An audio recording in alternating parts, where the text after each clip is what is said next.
đẹp. Đây là được. Nói chung là không đi trở lại là đầu tư là nó là cái mong của tiền này bài của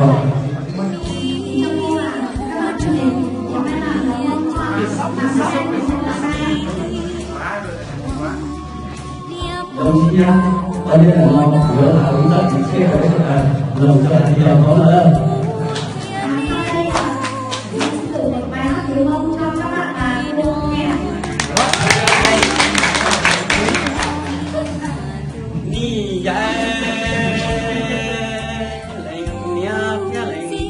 lo bên đủ lo hay lo tông đau địa thế nó lao chỉ giờ loa để cứ đi nha đi qua nó đi đâu cả chỗ em đồ nói cha cháu kim đồ khó hoặc cho lòng quan thái để lâu đi cha dầu ba đi khó tiền để tôi mê cha đi ra đâu lâu siêu nhanh cứ mê ta chi để ca sĩ đà sĩ chi lò hay lại Đồ mà con không hiểu nhưng cô vẫn thấy hay. Không hát Việt Nam à? Có thể dịch cho cô là cái bài hát nội dung cơ bản nói về cái gì không? Tóm tắt. em cô là bởi vì các ông nào được họ lột cô lao là nghe cái họ lột vào nó hát rồi Rồi được rồi, chúng ta coi như là một bài hát hay dân tộc, đúng không?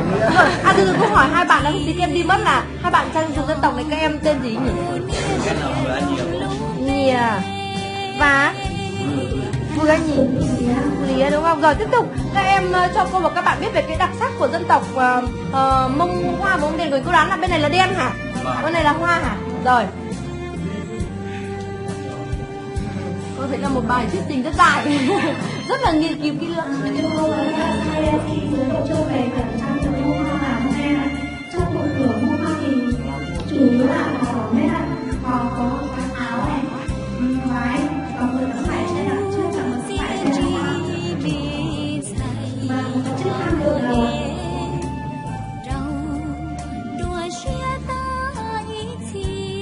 Chiếc váy thì sẽ sử dụng một tấm vải băng băng do chính tay cô gái tự làm bằng giày trong một mét.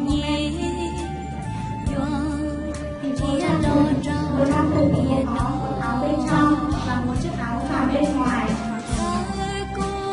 Vải thì được làm từ cây lai, sau đó mình đem đi nhuộm để như có ý của mình. Sau đó mình sẽ dùng mang đi lai thành một bộ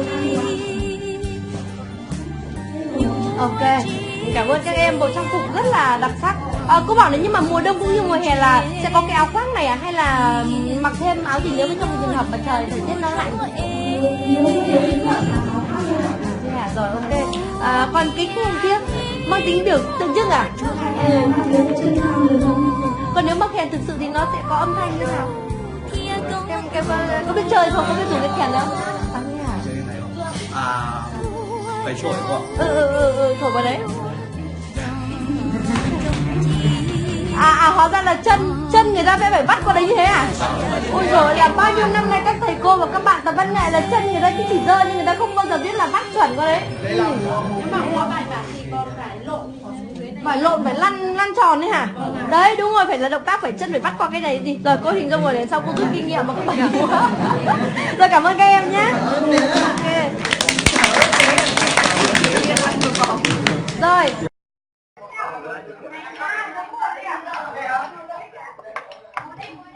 Hello.